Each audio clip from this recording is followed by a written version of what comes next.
You're now listening to New Models.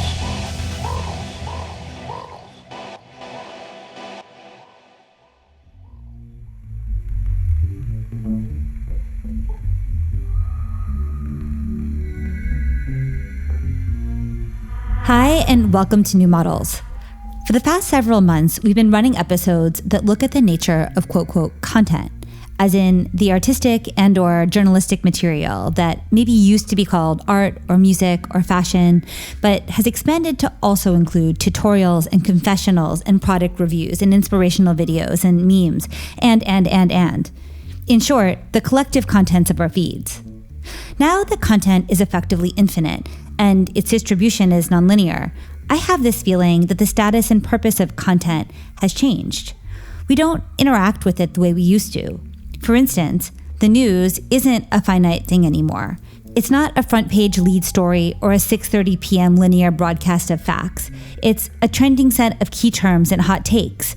It's an updating of a Wikipedia page to reflect recent events. It's a changed social media profile status or a way in which a certain newly politicized catchphrase starts to be used. If you've been following New Models for a while, you've maybe heard the conversations we published with thinkers like political scientist Kevin Munger, who has very compellingly interpreted the now some 50-year-old thinking of theorist Willem Blusser. Or maybe you caught our conversation with Kay Alado McDowell, who has recently published a brilliant taxonomy of media setting us up to understand communication in the time of AI as what they call neural media. Or maybe you listened to Dean Kissick helping us think through John Raffman's Vultures video, made essentially entirely using ML-generated video, that animated the title track of Kanye West and Ty Dolla $ign's new album.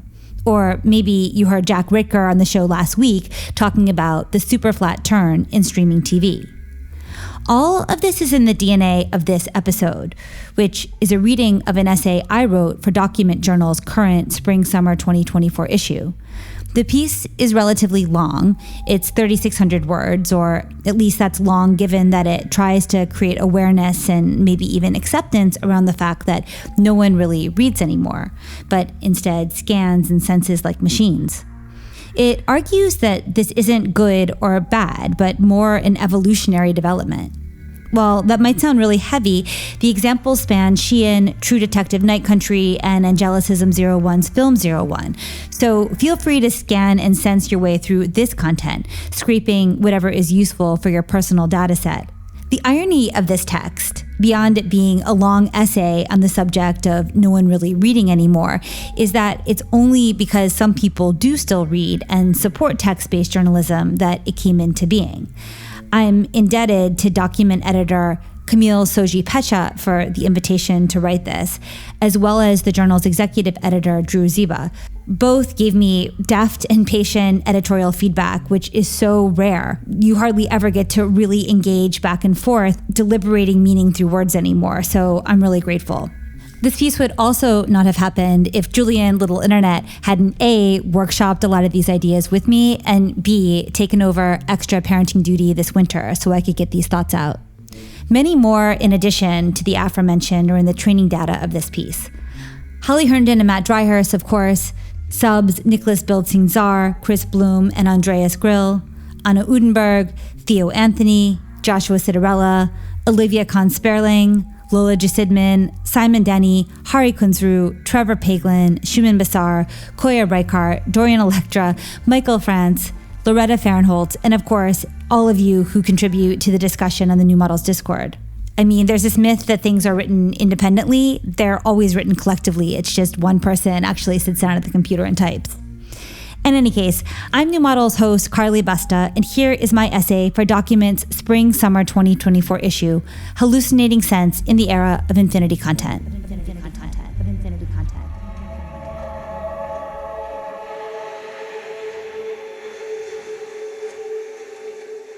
We're living between two informational worlds, the one we think we know and the one that actually exists.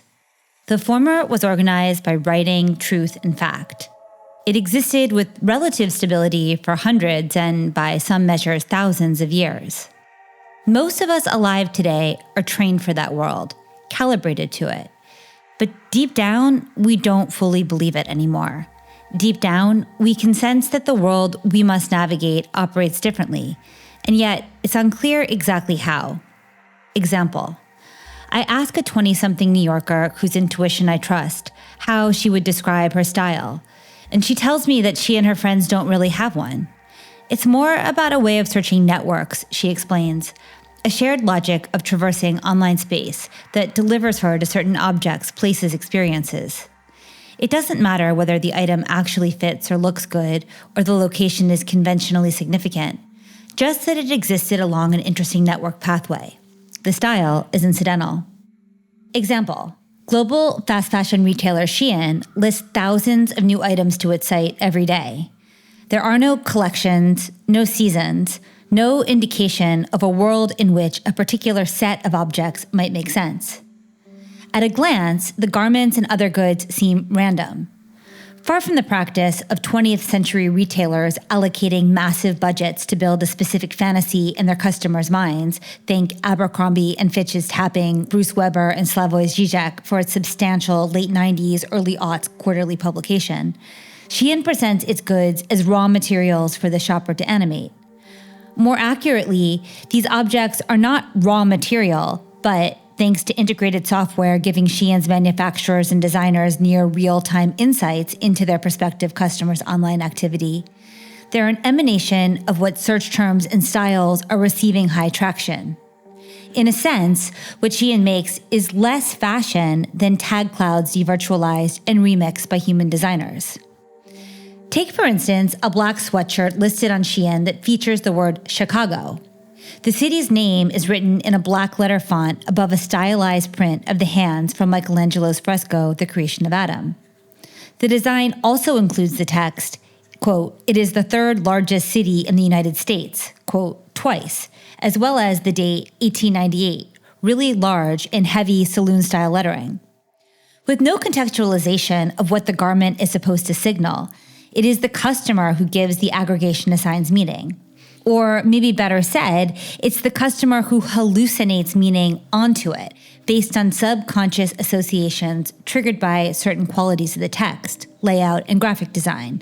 The black letter script connotes Latino gang aesthetics, the potential subconscious misreading of Chicago as Chicano, Chicago being historically linked to gangsters and present-day drill music, the date suggesting some important historical event, the Michelangelo motif giving the design a kind of mimetic gravity. In machine learning, generative AI models also hallucinate, creating seemingly correct but actually false output that claims to describe something in the real world. In the case of this sweatshirt, however, what true meaning is there? Trying to decode artistic or political intent is senseless because the design elements weren't put together with any top-down message. Instead, they appear together because of their algorithmic proximity, according to Shein's data, and were combined with the sole aim of garnering sales. To be sure, cultures have been appropriating each other's signs and redeploying them with new meanings for millennia. But the kind of pattern recognition that's reflected in this Shein example feels novel, both on the side of the creator-manufacturer and that of the receiver-customer. Rather than functioning as the carrier of information or meaning, the content here has become instead a conductor of energy or affect or vibes. This makes sense given that the internet runs on human expression. Affect-rich content drives platform engagement, and therefore data cultivation. Data that is used locally to build out identities of individual users, as well as anonymized data that is sold or externally scraped for use by third parties such as Shein, programmatic ad brokers, or as training data for AI models. The entire ClearNet media space, so all of the publicly visible, indexable digital places you can imagine, like social media, but also legacy media sites, independent blogs, search engines, e-commerce, fitness apps, ride-sharing apps, etc., is impacted, if not directly governed by this business model, which incentivizes users to create. In turn, content has become essentially infinite. In 2023, an average of 4 million Facebook posts were liked and 360,000 tweets were sent every single minute. On the scale of the individual, those are staggering numbers. But at the same time, it's helpful to keep in mind that with more than 5.2 billion individuals now online, that number represents less than 0.1% of the number of people currently using the internet. So the total volume of human expression online is certain to grow. It's a common gripe that no one really reads anymore. Users react to content without trying to fully comprehend what the author is trying to convey, or they tend to comment and share before clicking the link. They take information, whether text or image-based, out of context and editorialize it with unrelated narratives, or even hallucinate associations into it that the author never intended. To be sure, this kind of repurposing of content isn't détournement, that playful misreading or reframing of content to reveal a deeper cultural truth a la Marcel Duchamp or Guy Debord. It's more compulsive, it's more desperate. It's more about siphoning attention from higher visibility sites. On the one hand, this downstream assigning of meaning can lead to chaos. Think of Balenciaga Gate. But what if, for better or worse, this non-reading mode is a form of adaptation, an evolutionary step in which we've learned to scan, like machines, for keywords and other attributes that allow for data chunking, quickly aligning a piece of content with this or that larger theme or political persuasion? What if, in a time of infinity content, a meta reading of the shape and feel of content has become a survival skill? The ability to intuit a viable meaning via these surface level qualities, ones that are neither text nor image, but I guess a secret third thing, is now essential for negotiating our sprawling information space. Perhaps we're tapping into a more primal human intelligence here. But it's not only a matter of us not reading. Content itself, whether breaking news or academic paper or personal tell-all, no longer primarily functions as a vehicle for transmitting information from authority to audience, or even from peer to peer. Per the contract of the platform economy, the job of content in algorithmically determined spaces is to conduct attention, if not also behavior, of a network. In turn, factuality, originality, and style matter a lot less than where and how content circulates and what kind of meaning its recipients can read or hallucinate into it. Cue the Shein model. The combination of these factors, so 1, an infinite availability of content, 2, our adaptation of sensing more than reading, and 3, content itself being more of a catalyst than an end product, has also changed where the creative act now happens. Our first example of the 20-something New Yorker who thinks of fashion in terms of paths through networks rather than codified looks is germane here. Creative agency is now located either further upstream in programming platforms, i.e. setting the parameters for what content can be and how we engage with it, and or further downstream via receiving users. For example, creative directors with enough clout and visibility to aggregate content, and therefore networks into coherent cultural statements. This, of course, is the reason why Virgil Abloh, Anna Imhoff, Demna Gvasalia, and Kanye West have been among the most influential artists and cultural creators of the past decade. It's less about what they have originated than what they distilled and repositioned in the stream. In this new world where content functions more to conduct audiences than to transmit concrete information, the substance of TV and film is changing too. In the New Models Discord server, filmmaker Theo Anthony, who made All Light Everywhere, used the term mood board cinema to describe shows that hinge less on storytelling or character development than, in his analysis, viewers' quote, pre-existing attraction to a scattershot tag cloud of references in the absence of narrative. With 2.7 million unique titles across all streaming and linear platforms currently available to US viewers, TV creators, just like YouTube and TikTok content creators, are also optimizing for algorithmic visibility.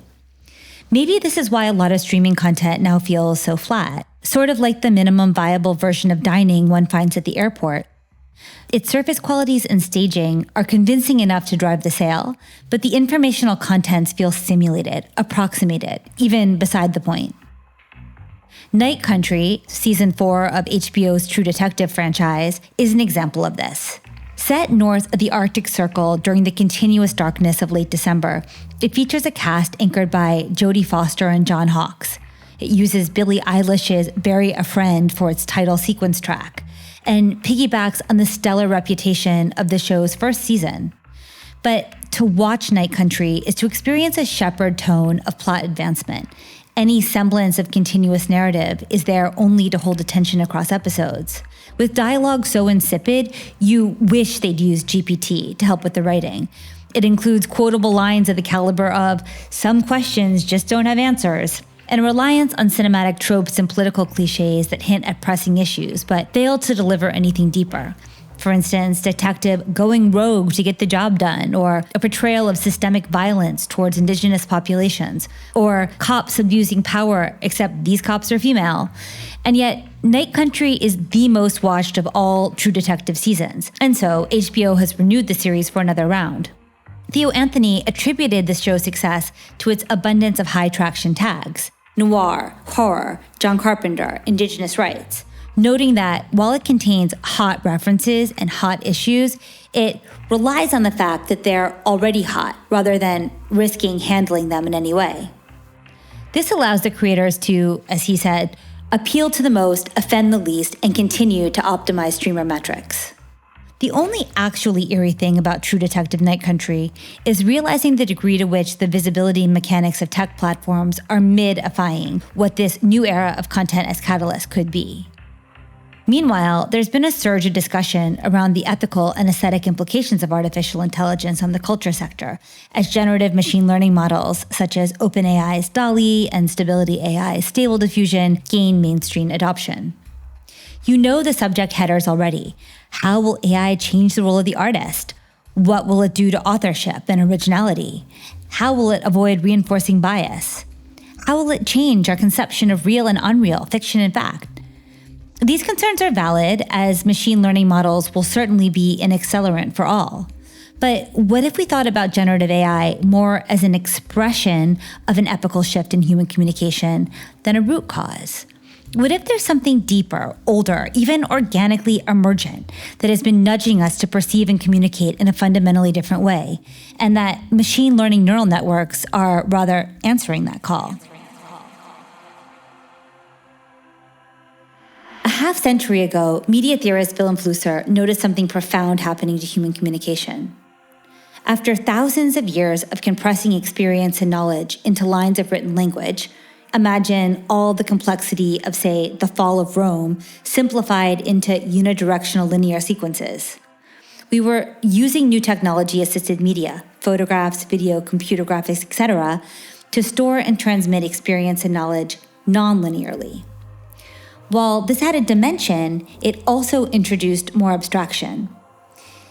It would have been hard, for instance, for American civilians to distinguish between the representations of the war in Vietnam being live broadcast into their living rooms and the out-of-frame reality on the ground there.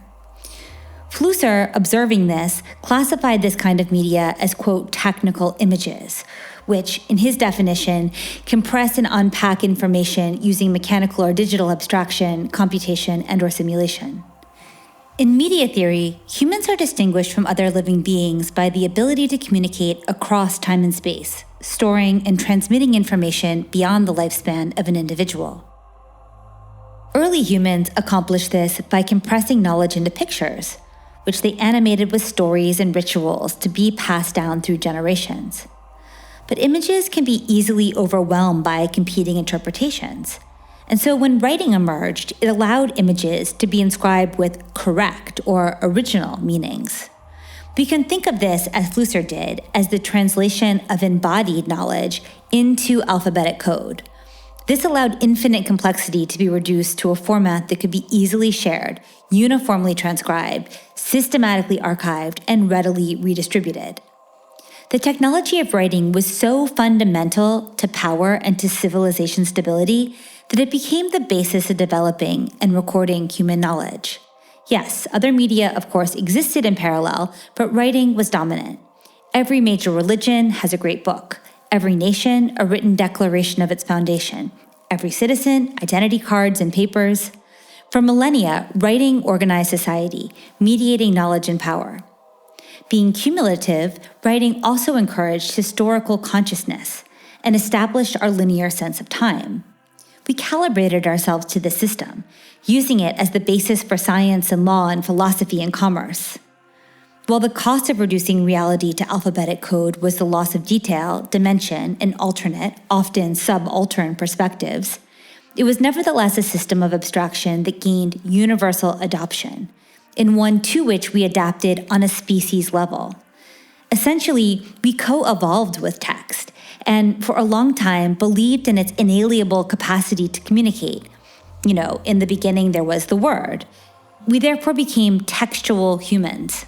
But we textual humans, so Flusser argues, are now living in a world organized not by text, but by these technical images, which is to say, media that compresses reality via processes we do not fully understand. According to this idea, we now predominantly transmit information in ways that exceed the limits of alphabetic code, and we gain this ability so rapidly that we are civilizationally unprepared to absorb the shift. Media has become pseudo-magical, Flusser wrote in 1978, amid a culture increasingly defined by TV and with the potential of computer-aided cybernetic media coming into view.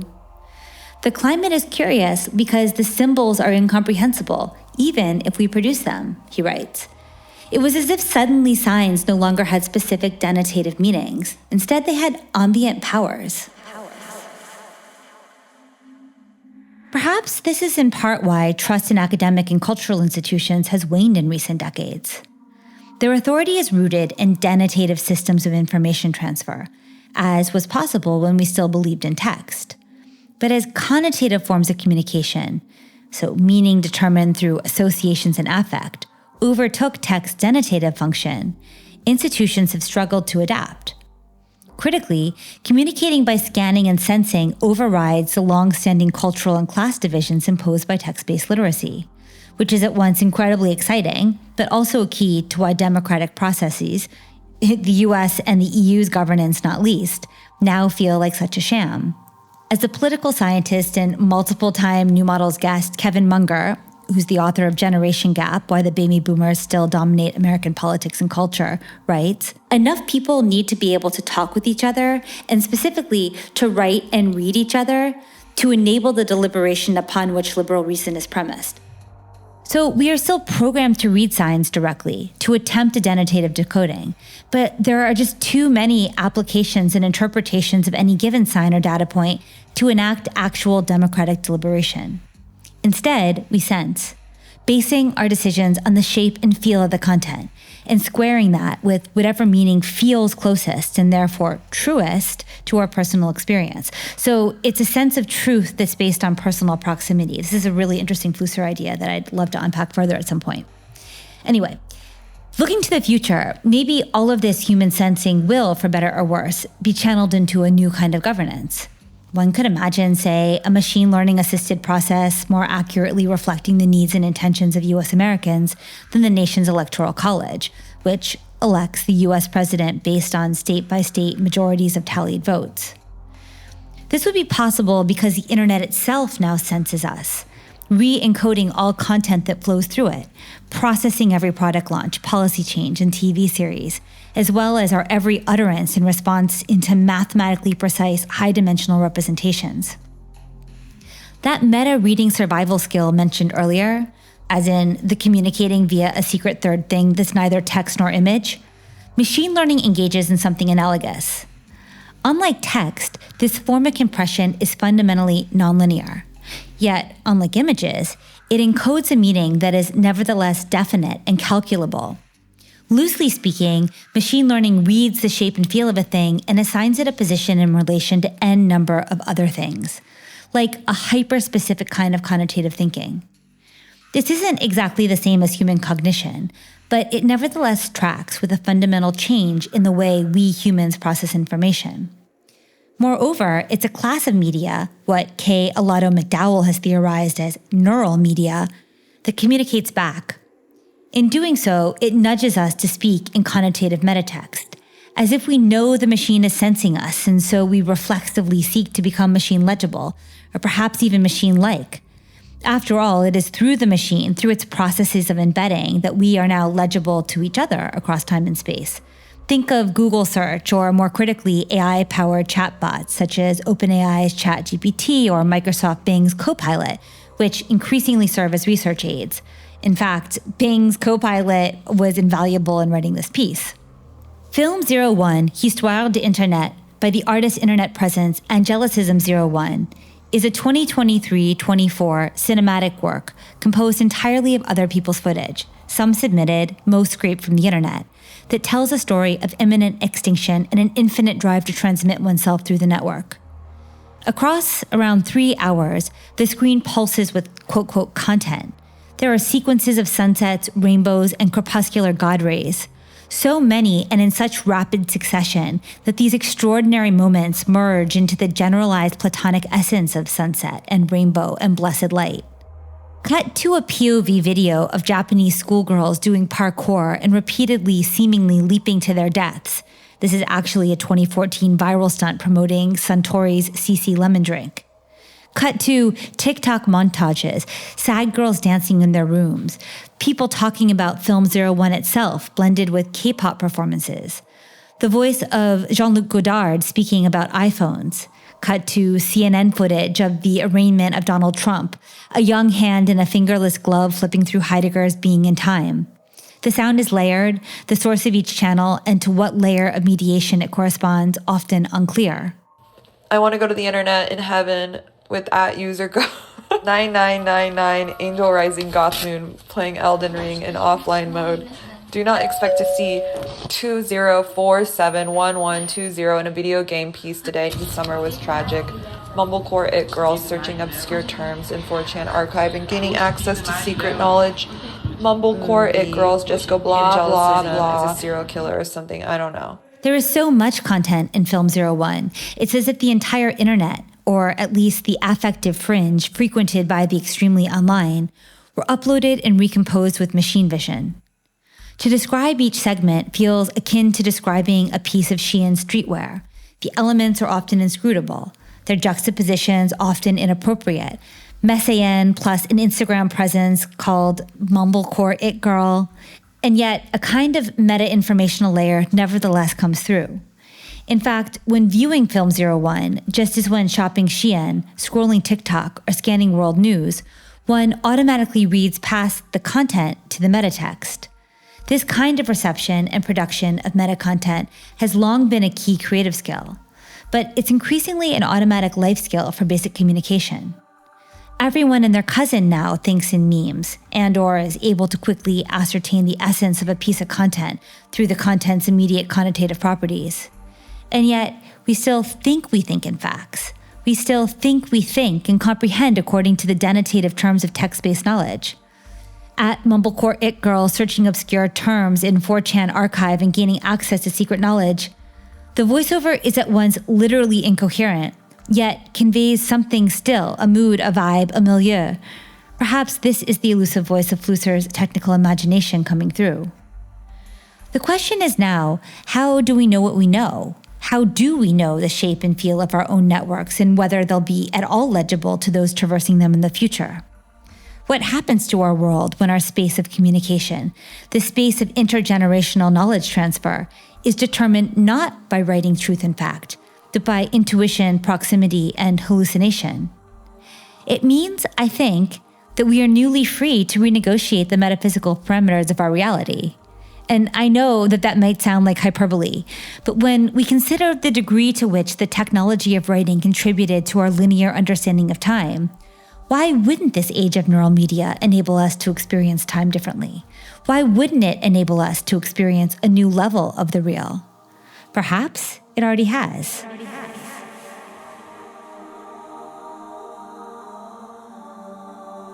Thank you for listening to this reading of my piece, Hallucinating Sense in the Era of Infinity Content. You can find it in text format via documentjournal.com, both digital and print. The audio production for this episode was, as always, produced by Lil Internet. If you have thoughts related to this general topic of content, I'd be really interested to hear them. Let us know in the Discord, by DM, or via desk@newmodels.io. That's all for now. Enjoy your summer solstice and see you next episode.